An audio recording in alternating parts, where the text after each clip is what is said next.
It is Thursday, July 21st, and you're listening to another edition of the 24/7 Sports Football Recruiting Podcast. My name is Blair Angulo. Thank you so much for tuning in. Ahead of a big weekend in recruiting, the final weekend in the recruiting dead period. Next weekend, we will have visitors, on campus barbecues, a whole lot of things to discuss over at 247sports.com. So if you're not subscribed yet to your favorite team site, what are you waiting for? This is the perfect time ahead of fall camp, ahead of the summer series, and ahead of the season, obviously. This week and this Thursday, we are continuing our summer slump series, looking at some programs, especially in the Power Five category, that are recruiting under level and maybe are not meeting expectations. And we're shifting our gears now and looking ahead to ASU out in the Pac-12, outside the top 90 nationally in recruiting with only 3 commitments. And to discuss the Sun Devils, we are welcoming in the publisher of Sun Devil Source, the ASU site on the 24/7 Sports Network, Chris Karpman. Chris, how are you doing? Doing good, Blair. How are you, man? Doing well. Good to see you. Obviously, a great time always to catch up with you, and might even see you in person next week at Pac-12 Media Day. Are you going to be in LA? No doubt. I will definitely be there. You can't miss it, especially this year, right? There's a few It's things going on. it's gonna be fascinating. Will the Pac-12 be petty? Will they have USC and UCLA go first, or will they make the media wait all day and have them go last? It's going to be really interesting to see the order of the schools that go up. But to move forward in our topic, we are discussing ASU. You cover the Sun Devils. You've done so for such a long time, and we've never seen them recruit at this level in a bad way. Obviously, this isn't what Sun Devil fans want or what they expect out of their program. It seemed like the Herm Edwards era had started in such a great way. There was so much buzz. There was a lot of activity, especially in recruiting. But explain to us, I know a lot of fans nationally are aware of, the investigation, the allegations, all that stuff that went in during the pandemic 2020 year, where ASU allegedly was negatively affected in terms of their recruiting. But how did we get here? How is ASU now outside the top 90 with a week to go until the month of August? Yeah, you just gave a pretty good synopsis of it. People will remember, ASU fans in particular. You go back a few years, ASU signed the most top 100 kids from California in 24/7 Sports Composite, which had never happened before. And it seemed like a lot of the detractors of Herm Edwards were being proven wrong by what they were doing from a recruiting standpoint. And then we saw 3 bowls in a row, and the program appeared to be sort of on the ascent. But that recruiting investigation, at least the start of it, when it was reported almost like a little more than a year ago now, really took the wind out of their sails. Things have just not been remotely close to the same since. I think they underperformed last season on the field, even though they won 8 games. It was a chance to win the conference, but in recruiting, they finished last in the Pac-12, which was really kind of an unheard of thing. Like that had never happened in any year that I've covered the team.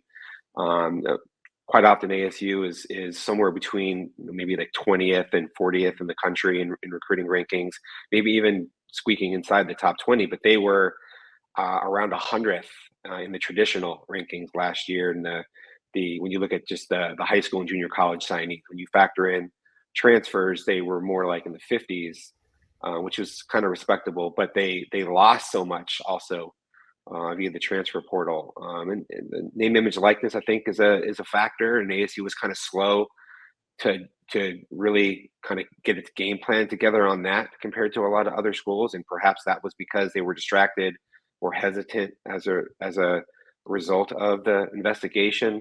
But this has now carried over into a second recruiting class. Very obviously, ASU only has 3 commits in the 2023 class. That's the fewest of all Power Five schools. The next fewest, I think, is like 5 or 6, and over 50 Power Five schools have at least 10 commits in the 2023 class. So there's just a lot fewer.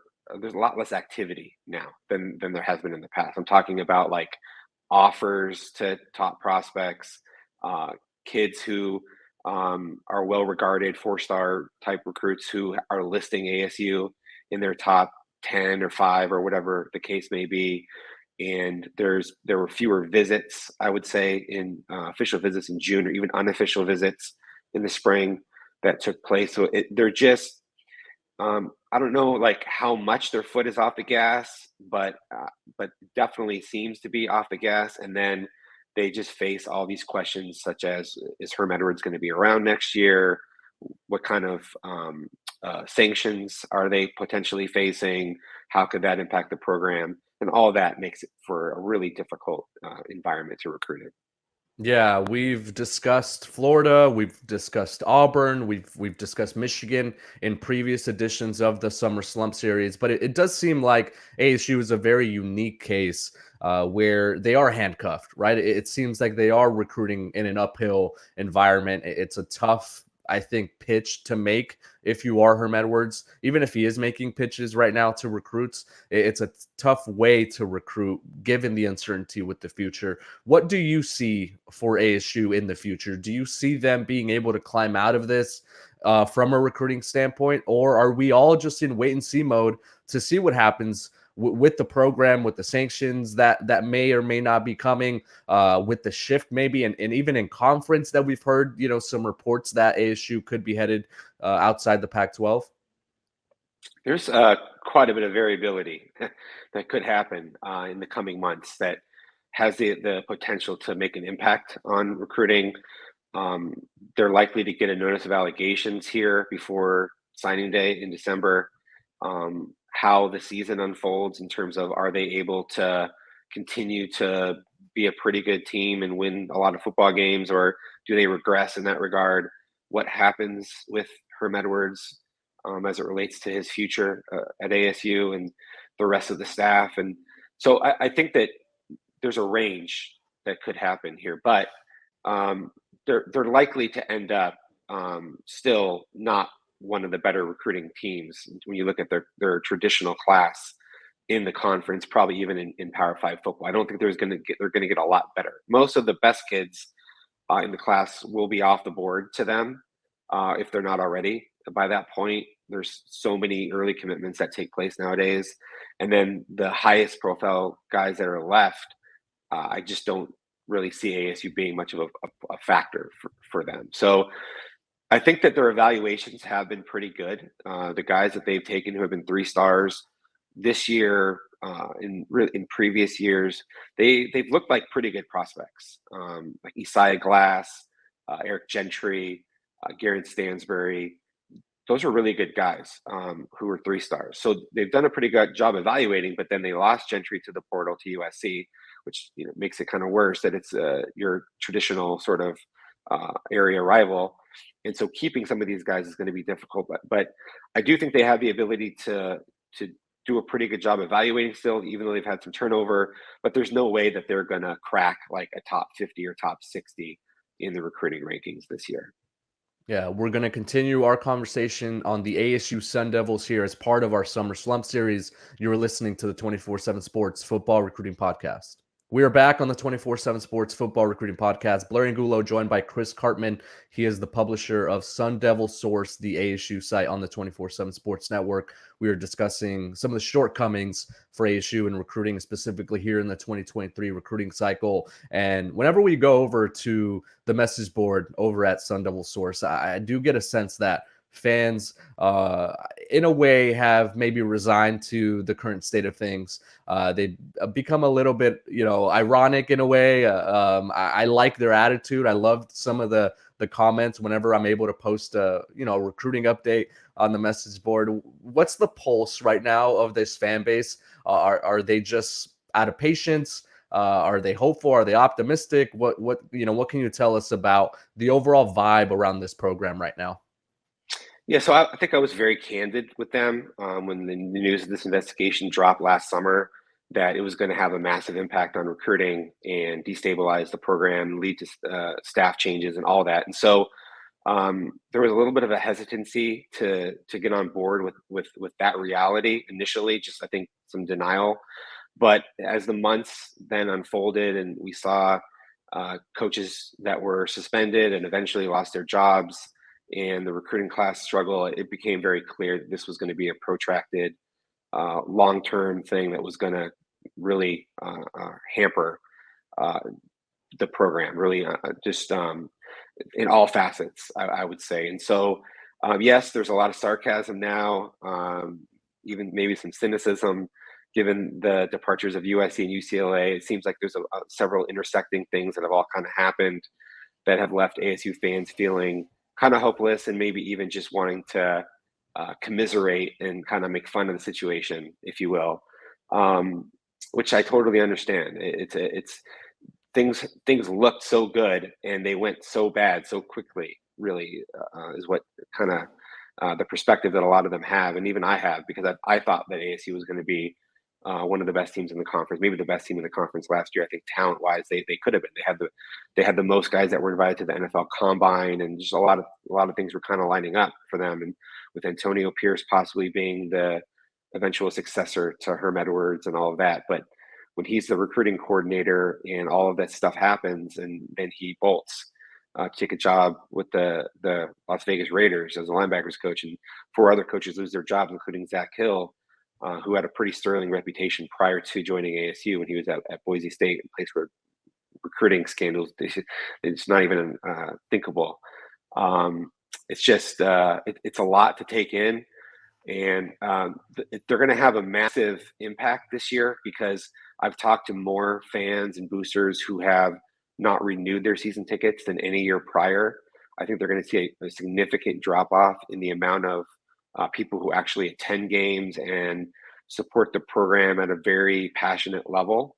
And that's not going to change, in my opinion, unless there is a decision to move on from Herm Edwards, maybe even Ray Anderson, ASU's athletic director, who I saw a recent poll. 90% of fans in this poll that I saw, and there was over 1,000 people who voted, were in favor of Ray Anderson stepping down or being fired. So that's pretty overwhelming sentiment.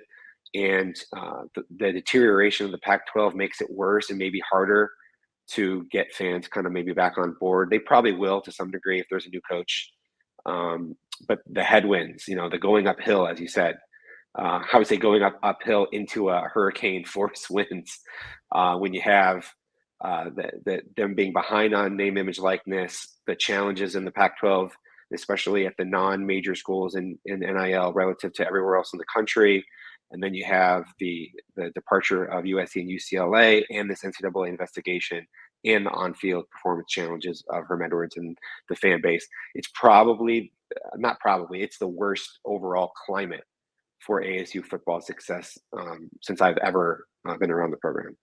Yeah, it seems like it's a perfect storm, which is weird, right? That we're talking about a storm there in the Phoenix area. But don't be fooled, national audience. There is some monsoons that roll through the greater Phoenix area. I was actually caught in one a couple years ago. It wasn't fun. I was lucky to have a 4-wheel drive capable vehicle to get out of that little fiasco. But before we go, Chris, I did want to touch on this topic, and it's one I think that is very dear to the hearts of ASU fans, and that would be recruiting in state. Now, we saw what Jed Fish was able to do and what that staff has been able to do down in Tucson since he took over, about a year and a half ago, and what their impact has been in the transfer portal, landing a lot of former Arizona-based prospects to supplement their roster.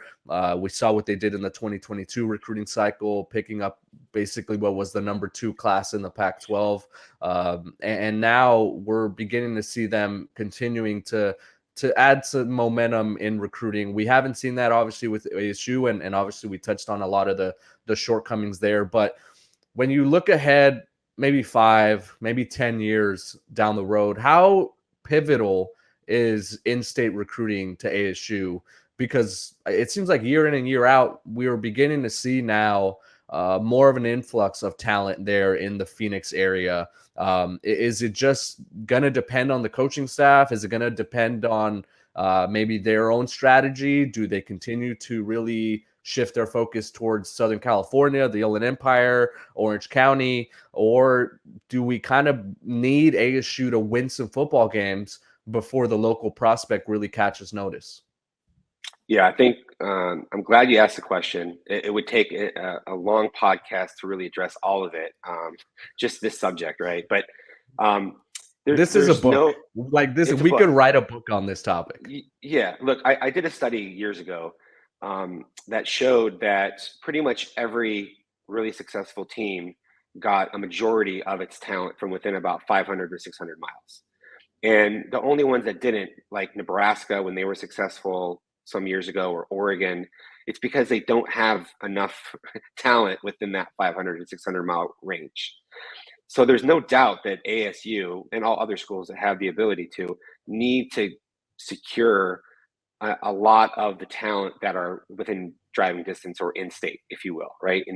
But I also have done the research, which shows that a lot of the three-star prospects that are at the highest level, best high schools in the state, the 7 or 8 that everybody kind of knows that are always competing for championships, those guys have tended to not be successful players at the Power Five level.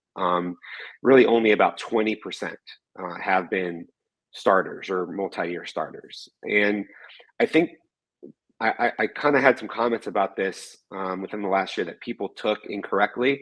My perspective really is yes, the high schools at like people, Saguaro and Chandler and Hamilton, etc.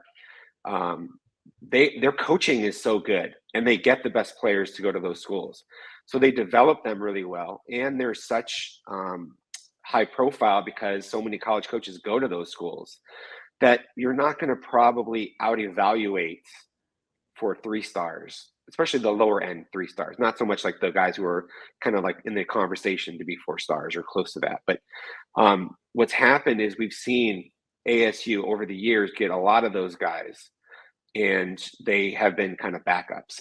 And the coaches at a lot of these schools, they want their kids to go to ASU. They want those opportunities, the non-elite guys. Of course, ASU wants to get the elite ones, and they haven't been able to. There's this whole like chicken versus the egg argument. Do you have to take these other guys to get the ones you really want?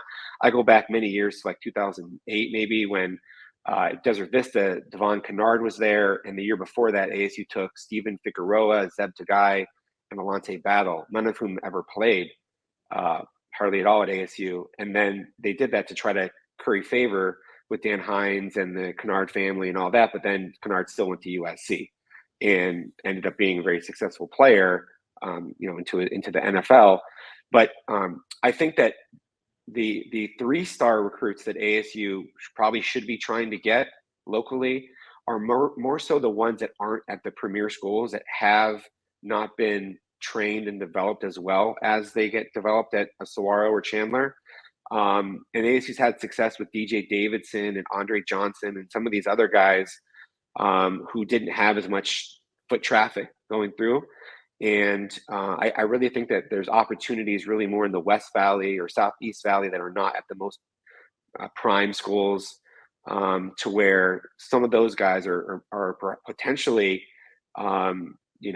like sleepers or guys that have a chance to outperform their rankings or how they're perceived. And so I think it's really about being smart and targeted. I would feel the same way, really, if you go to the highest profile programs in Southern California that are also extremely well coached and have a lot of attention on them. I think it's to a large degree a lot of the same things, is that you want to find guys that have a lot more room to grow and develop as prospects. They haven't been trained on the field that well, in the weight room. Maybe they have nutritional issues, home life type challenges, but they're good core character type kids.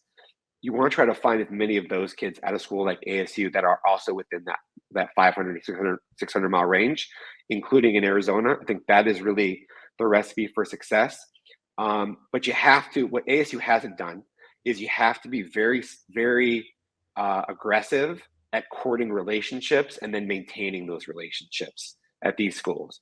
And ASU hasn't done a good enough job at that, outside of sporadically a little bit here and there. Like when there was a 2 or 3 year period when Mike Norvell and Chip Long and others locally under Todd Graham, they were doing a good job of that at some of the schools locally, maybe not all of them. But it takes a smart, targeted relationship development over a long period of time in Arizona. And a lot of the kids, they don't have parents or other people in the community that are super passionate about wanting to see them play for ASU, and they want to go on a play on a higher stage, and totally understand and respect that. And ASU has to show via its communication, its commitment, its effort, and its success on the field that it deserves to get those caliber of kids. Yeah, yeah. So ASU needs to target some of those high upside hidden gems there in the greater Phoenix area. Chris, thank you so much for joining us. It's been a pleasure, and look forward to seeing you at Pac-12 Media Day next week in downtown Los Angeles. Maybe Herm Edwards will actually answer my question this year. Yeah, we're gonna have fun. We're gonna maybe gonna have to do some prop bets or something like that on what might happen at that event, because it's gonna Yeah. be a blast. Yeah, it's going to be exciting. Chris Karpman over at Sun Devil Source. He does everything for the 24/7 Sports Network when it comes to the Arizona State Sun Devils. For Chris Karpman and our producer, Jordan Mayton, I am Blair Angulo. Thank you so much for listening to the Summer Slump Series edition of the 24/7 Sports Football Recruiting Podcast.